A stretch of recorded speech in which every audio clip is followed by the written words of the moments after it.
bisa kembali bertatap muka, bersilaturahim, dan tentunya juga bertolabul ilmi di majelis yang Allah muliakan ini.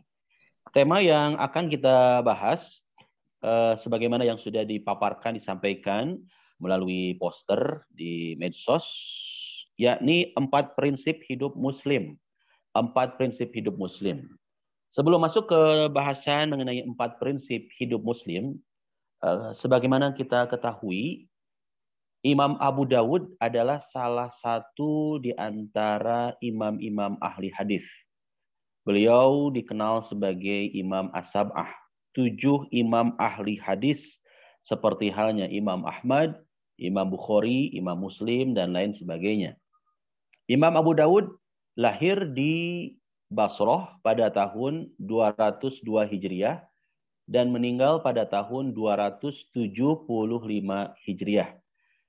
Beliau selalu memfokuskan diri untuk mengumpulkan hadis-hadis Nabi Shallallahu Alaihi Wasallam dan menelitinya, mana yang sahih, mana yang dhaif. Abu Dawud berkata, "Katabtu an Rasulillahi Shallallahu Alaihi Wasallam khamsami'ati alfi hadithin wa antakhabtu fihi ma jama'tuhu hadhihi sunan." Aku mencatatkan hadis-hadis dari Rasulullah Shallallahu Alaihi Wasallam sebanyak 500.000 hadis, dan aku menyeleksinya dan terpilihlah 4.800 hadis yang ada dalam Sunan Abu Dawud. Rekan-rekan sahabat yang Allah Subhanahu wa taala muliakan, tentu saja ini adalah kerja keras beliau dalam mengumpulkan hadis, ya, sampai terkumpul sejumlah 500.000 hadis, ya, dari orang per orang, masya Allah, tabarakallah. Berarti berapa puluh kali lipat Al-Quran? Al-Quran saja hanya 6.236 ayat, setebal itu, ya, setebal yang tadi Abah pegang, ya, kawan-kawan pegang dan selalu kita baca. Apalagi dengan jumlah 500.000 hadis. Masya Allah, 500.000 hadis. Bukan 500 hadis, tapi 500.000 hadis. Kemudian, dari jumlah 4.800 hadis dalam kitab Sunan Abu Dawud, sebanyak 2 jilid dipilih lagi 4 hadis yang berkaitan dengan 4 prinsip hidup Muslim. 4 hadis untuk dijadikan pedoman atau prinsip hidup seorang Muslim. Kata Abu Dawud, yakfi lil muslimi lidinihi arba'ah hadis. Cukup bagi seorang Muslim untuk bekal keagamaannya 4 hadis saja. Dan insya Allah di kesempatan kali ini akan membahas keempat hadis tersebut yang berkaitan dengan 4 prinsip hidup Muslim. Ya, catat 4 prinsip hidup Muslim. Nanti ada ujiannya, ya. Dicatat poin demi poinnya. Insya Allah ini sangat bermanfaat sekali, ya, apa yang diutarakan oleh Imam Abu Dawud. Hadis yang pertama, yakni hadis yang mengatur hubungan kita, hubungan diri kita dengan Allah Subhanahu wa taala. Hadis yang kedua adalah hadis yang berhubungan dengan kewajiban seorang Muslim terhadap dirinya sendiri. Hadis yang ketiga, yakni hadis yang mengatur hubungan seseorang dengan orang lain. Dan hadis yang keempat adalah hadis yang mengatur hubungan seseorang dengan usahanya sehari-hari. Nah, kawan-kawan sahabat yang Allah Subhanahu wa taala muliakan, 4 prinsip inilah yang harus dijadikan pedoman dalam kehidupan keseharian kita sebagai seorang Muslim, dan memang setiap Muslim tidak bisa lepas dari 4 kegiatan dalam kehidupan kesehariannya. Kita bahas satu persatu, ya. Yang pertama, dalam hal yang mengatur hubungan diri kita dengan Allah Subhanahu wa taala, Imam Abu Dawud memilih hadis untuk dijadikan pedoman, yaitu hadis, insya Allah tes arah hafalnya, katawis nama, kelihatannya udah pada hafal, udah sering dengar. Hadis ini sering disampaikan oleh guru-guru kita, ya, asatidzah, dan sangat populer sekali. Innamal a'malu binniyat wa innama likulli imri'in ma nawa. Sesungguhnya nilai setiap amal itu bin niat, tergantung niatnya. Wa innama likulli imri'in ma nawa, dan sesungguhnya bagi setiap orang itu tergantung apa yang ia niatkan. Jadi landasilah semua aktivitas dan kegiatan sehari-hari kita niatnya karena Allah, lillah. Jangankan sholat dan saum, kegiatan sehari-hari pun bisa menjadi amal soleh, bisa menjadi ibadah ketika niatnya adalah lillah, karena Allah. Apa itu niat? Niat itu adalah qasdus syai'i muqtaranan bi fi'lihi wa mahalluha al-qalbu. Niat itu adalah maksud mengerjakan sesuatu muqtaranan bi fi'lihi, yang disertai dengan perbuatan. Wa mahalluha al-qalbu, dan tempat niat itu adalah di dalam hati. Itu adalah definisi niat. Ya, niat lillahi ta'ala, niat karena Allah. Ikhlas, ya, ikhlas, bukan ikhlas. Ikhlas, ya, usodnya ikhlas.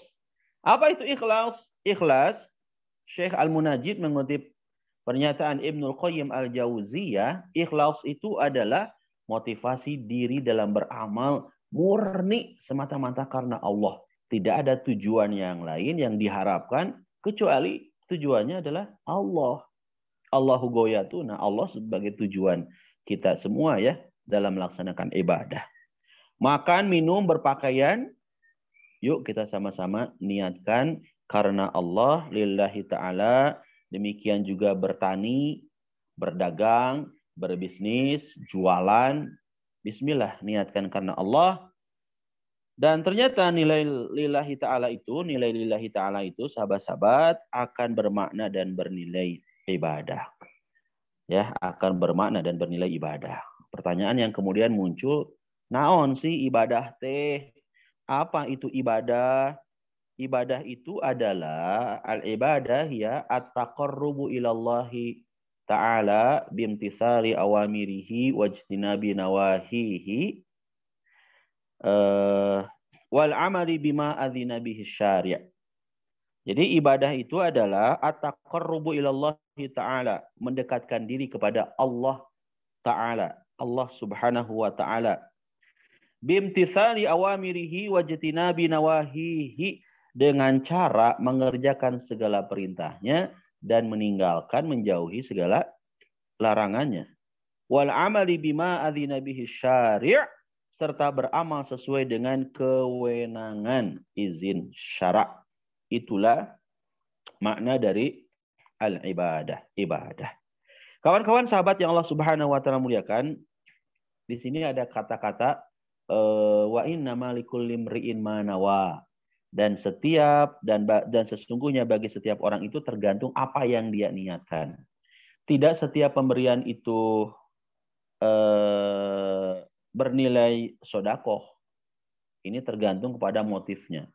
Ketika ada orang yang miskin, kondisinya sedang mengalami berbagai kesulitan hidup, himpitan hidup, kesempitan hidup, lantas dia meminta pertolongan bantuan kita, dan qadarullah kita bisa memberikan bantuan tersebut ya karena keimanan yang Allah tanamkan pada diri kita, pada hati kita.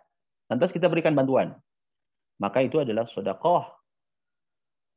Pemberian terhadap sahabat atau saudara itu namanya hadiah. Seseorang memberikan sesuatu, entah itu produk, entah apapun lah yang sifatnya adalah hadiah, dia berikan kepada sahabat saudaranya, maka itu adalah hadiah. Dan Rasulullah SAW menganjurkan untuk kita saling memberikan hadiah. Tahadau tahabu, saling berbagi hadiahlah agar kamu saling mencintai. Saling berbagi hadiahlah agar kamu saling mencintai. Apa yang bisa kita hadiahkan? Bismillah, berikan hadiah itu. Meskipun mungkin nilainya nggak seberapa nih, nggak seberapa ya, cuman senilai jam tangan senilai 7M mungkin. Berikan ya hadiah.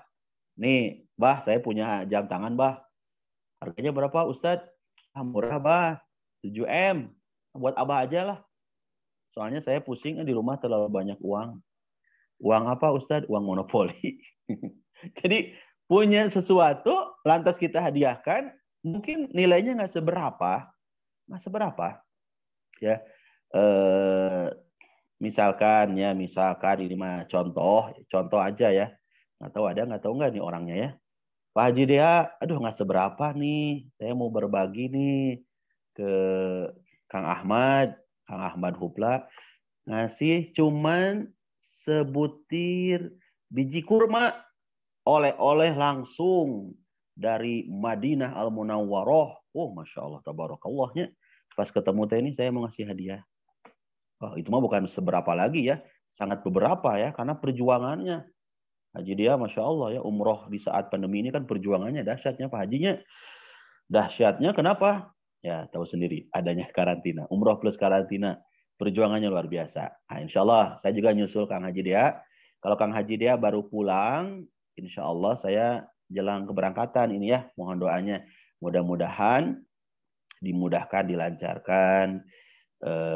Seperti Kang dia juga lancar ya insya Allah. Semoga doa dari kawan-kawan, doa dari orang-orang soleh. Senangnya saya gaul dengan komunitas Donrate. Masya Allah, saroleh, soleh. Kelihatan dari tatapannya ketika kajian Zoom-nya. Masya Allah.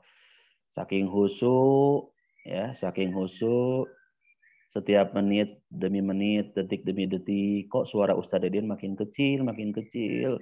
Wajahnya, gambarnya kok makin kecil, makin buram. Oh, ternyata ada dihipnotis oleh suasana yang membuat Anda tertidur lelap. Ya, Bismika Allahumma ahya wa amut. Mudah-mudahan saya nukasin dirinya. Pangosan Zoom, insya Allah. Oh, harusu. Tak aya nu sambil beberes. Tak ayanya. Tak aya nu sambil nyawa HP. Tak aya, imah. Oh, khusyuk pisan ya. Nyimak nagenya. Jadi, kawan-kawan sahabat yang Allah Subhanahu wa taala muliakan, pemberian kepada saudara sahabat itu hadiah. Dan Rasul menyampaikan dalam hadisnya, saling berbagi hadiahlah maka kalian akan saling mencintai. Kemudian sahabat yang Allah muliakan, Pak Dokter lagi khusus sambil desain sebenarnya hebat Pak Dokter barakallah. Pak Dokter barakallah. Pemberian terhadap supaya naik pangkat atau jabatan itu namanya bukan sodako, bukan hadiah, tapi namanya riswah, nyogok, nyuap, gitu kan, suap. Ini bukan dapat pahala, tapi dapat laknat, karena pengen naik jabatan kita. Lantas kita ngasih mungkin ke pimpinan, ke bosnya, dengan niatan agar jabatan saya selama di kantor, di perusahaan Bapak itu naik. Itu namanya risuah. Nggak boleh ya, suap. Pemberian terhadap orang yang meminta-minta, yang bajunya compang-camping saat kita lagi makan di restoran, itu namanya ngusir. Ya, Pak Dokter lagi makan sama istri. Kan sekarang udah punya istri kan? Alhamdulillah. Lagi makan sop Jakarta, mungkinnya sop Betawi. Lagi makan, enak. Terus ada yang datang meminta-minta, lantas sama Pak Dokter tadi dikasih, tapi nggak dilihat mukanya. Itu namanya ngusirnya, Pak Dokternya. Ngusir nama Pak Dokter, ngusir supaya mereka yang meminta-minta itu meninggalkan kita. Jadi kawan-kawan sahabat yang Allah Subhanahu wa taala muliakan, ini semua nilainya tergantung motivasi tujuan kita ngasih itu apa sih? Apakah tujuannya karena Allah atau tidak? Nah, dalam hal ini Imam Abu Dawud menyarankan kita semua agar melandasi semua kegiatan itu dengan niat karena Allah. Ya, ari kulillah mah sanaos lelah, kalau lillah meskipun lelah, jadi ibadah. Setuju ya? Lillah, lelah, ari lelah mana? Pastinya manusiawinya lelah.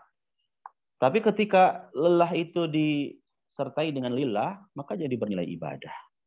Kawan-kawan sahabat yang Allah Subhanahu wa taala muliakan, agar kegiatan kita bermakna dan bernilai ibadah, maka jadikanlah moto dalam hidup kita, hayatuna kulluha ibadah.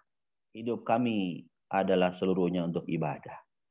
Nah, ini kawan-kawan dari bergerak beberapa waktu ke belakang bergerak ya di Purwakarta, ya, bergerak di pesantren Bandung ya, dan beberapa titik-titik tempat-tempat. Hayatuna kulluha ibadah. Hidup kami adalah untuk ibadah. Ya, meskipun jauh, harus ke Purwakarta ya, meskipun harus keluar daerah, bismillah ketika itu kemudian menjadi nilai ibadah ya, menjadi moto hidup kita bahwasanya hidup kita seluruhnya adalah ibadah, maka insya Allah kita akan mendapatkan kebaikan dari Allah Subhanahu wa taala. Adapun hadis yang kedua, jadi hadis yang pertama kita bahas ya, kaitan hubungan kita dengan Allah Subhanahu wa taala. Hadis yang kedua yang berhubungan dengan kewajiban seseorang terhadap diri sendiri, Imam Abu Dawud telah memilih satu hadis untuk dijadikan pedoman.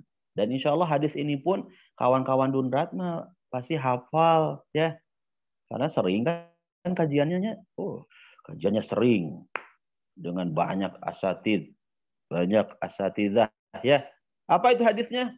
Hadisnya adalah min husnil islamil mar'i tarkuhu ma la ya'ni. Pernah dengar? Insya Allah ya. Min husni islamil mar'i tarkuhu ma la ya'ni. Sebaik-baik Islam seseorang ialah meninggalkan apa-apa yang tidak bermanfaat baginya. Sebaik-baik Islamnya seseorang ialah meninggalkan apa-apa yang tidak bermanfaat baginya. Catat. Jadi, keren banget ya.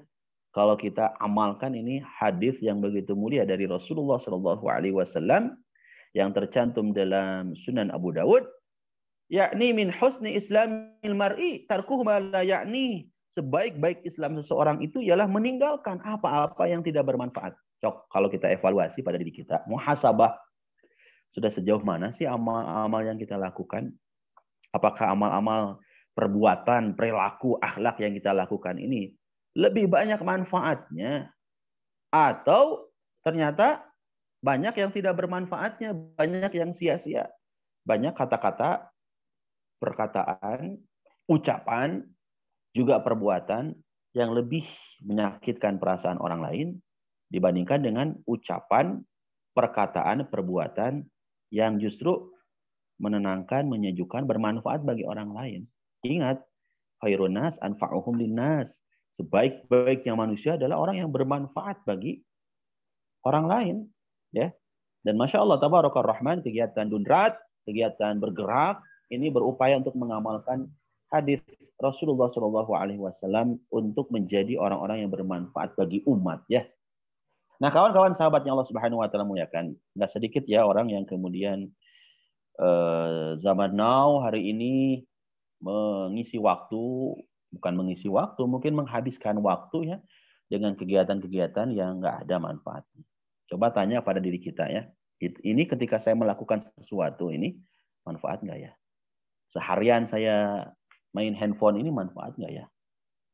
Coba renungkan. Kalau kemudian kita bisa ngatur, memanage waktu kita handphone, ada waktunya, kemudian yang dilihat, yang ditonton pun berupaya untuk melihat sesuatu yang bermanfaat buat kita. Kajian kah? Atau Ustaz emang nggak kajian, tapi tutorial membuat burger, nah, biar enak ya, tutorialnya. Ya sah-sah saja boleh ya. Terus Ustaz yang saya tonton YouTube mah cara membersihkan batu taman misalkan. Kan segala aya nama di YouTube nya. Segala aya. Ustaz saya mah yang manfaatnya mau lihat-lihat ini desain-desain rumah di YouTube, di Instagram, supaya jadi inspirasi buat saya ngebangun rumah, merenovasi rumah dan sebagainya. Silakan kalau itu jadi manfaat buat kita ya. Ya tentu kajian-kajian juga Masya Allah Tabarakallah ya.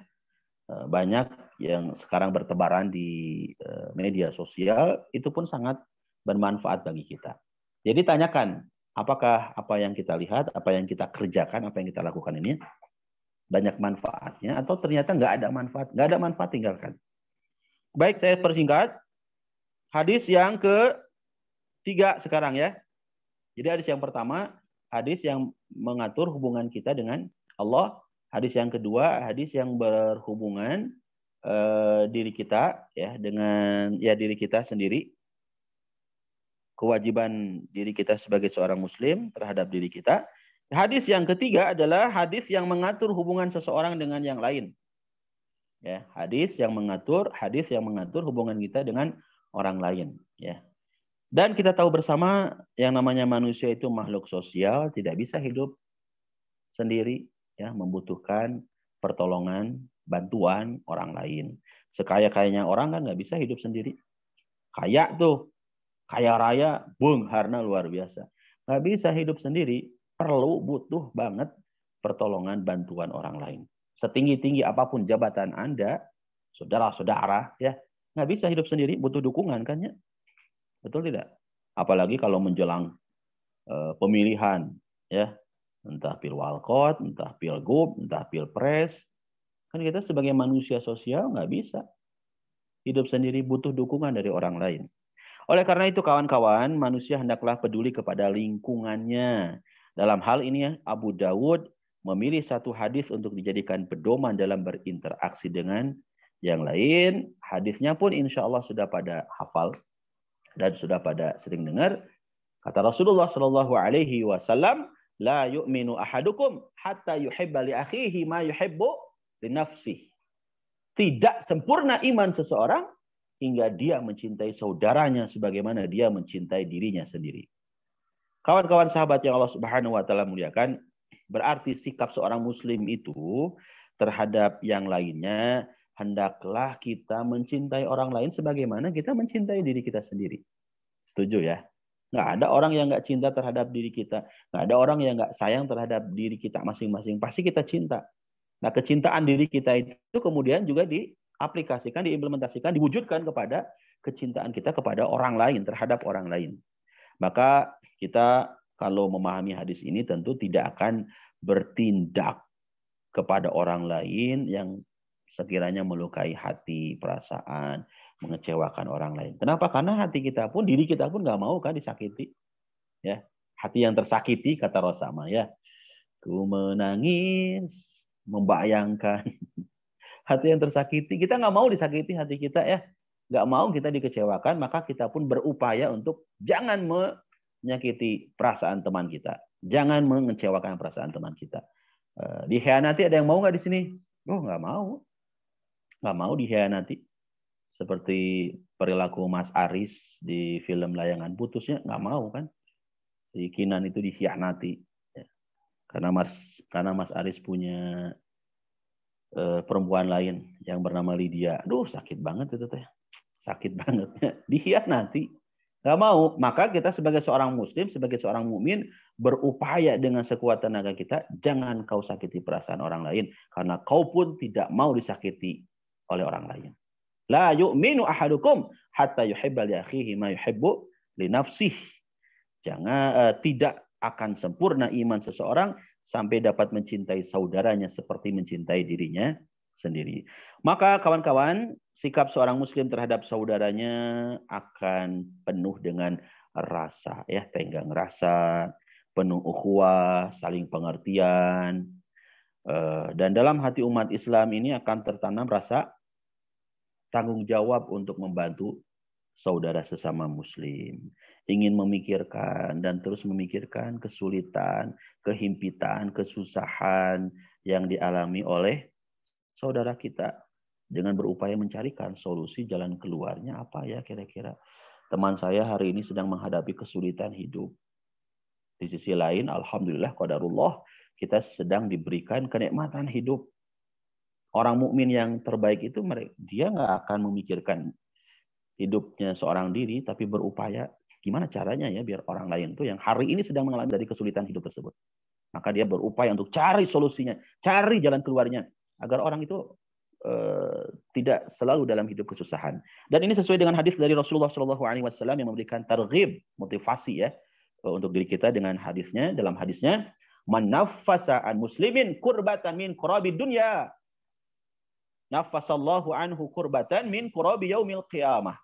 Barang siapa yang memberikan kelapangan terhadap kesulitan seorang muslim di dunia, maka Allah akan memberikan kelapangan terhadap kesulitannya di hari akhir nanti, di hari kiamat nanti. Wa man yassara ala mu'sirin yassarallahu alaihi fid dunya wal akhirah. Dan barang siapa yang memberikan kemudahan kepada orang yang susah, maka Allah akan memberikan kemudahan kepada kita dalam menghadapi kesulitan di dunia dan di akhirat. Niscaya Allah akan memberikan kemudahan bagi kita yang memberikan bantuan kepada orang lain di dunia dan di akhirat. Wa man satara musliman satarallahu fid dunya wal akhirah. Dan barang siapa yang menutupi aib seorang muslim, maka Allah akan tutupi aibnya di dunia dan di akhirat. Wallahu fi aunil abdi ma kana al abdu fi auni akhihi. Allah akan senantiasa menolong hambanya selama hambanya senantiasa menolong saudaranya. Masya Allah. Luar biasa. Dan terakhir kawan-kawan sahabatnya Allah Subhanahu wa taala muliakan, ya, karena nggak kerasa udah jam berapa ini? Udah jam 10 ya. Udah jam 10 kurang 3 jam, kurang 4 jam.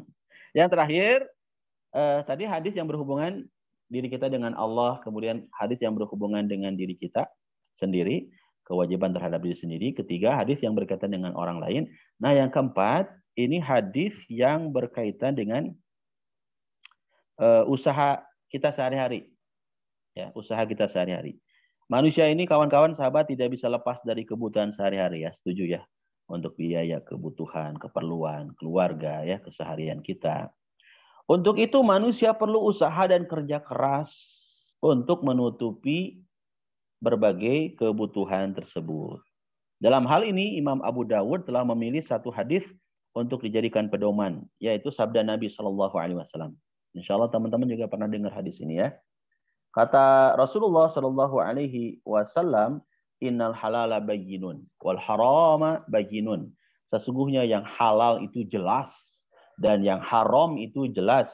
Wa bainahuma mushtabihat. Di antara yang halal dan haram itu ada perkara syubhat. La ya'lamuhunna katsirun minan nas. La ya'lamuhunna katsirun minan nas, tidak akan mengetahuinya kebanyakan manusia. Tidak akan mengetahuinya kebanyakan manusia. Famanittaqas syubhat, maka barang siapa yang menjaga diri dari perkara-perkara yang syubhat, faqad istabra'a lidinihi wa 'irdihi, maka sungguh menjaga agamanya, ia menjaga agamanya dan menjaga kehormatan dirinya. Inilah hadis yang harus dijadikan pedoman dalam usaha ikhtiar ya, mencari nafkah kita sehari-hari buat keluarga kita. Yaitu carikan yang halal. Carikan yang halal, jauhi yang haram, bahkan yang syubhat pun ya lebih baik ditinggalkan demi menjaga citra agama dan kehormatan diri kita. Kawan-kawan sahabat yang Allah Subhanahu wa taala muliakan, Allah telah menyiapkan segala kebutuhan hidup kita sebagai manusia ya, dan insya Allah cukup ya, sebagaimana dalil dalam surat Ibrahim ayat 34. Dan ini pun insya Allah sering kita dengar ayat Qur'annya. A'udzubillahi minasyaitonirrajim wa atakum min kulli ma sa'altumuh wa in ta'uddu ni'matallahi la tuhsuha. Innal insana ladzalumun kafar.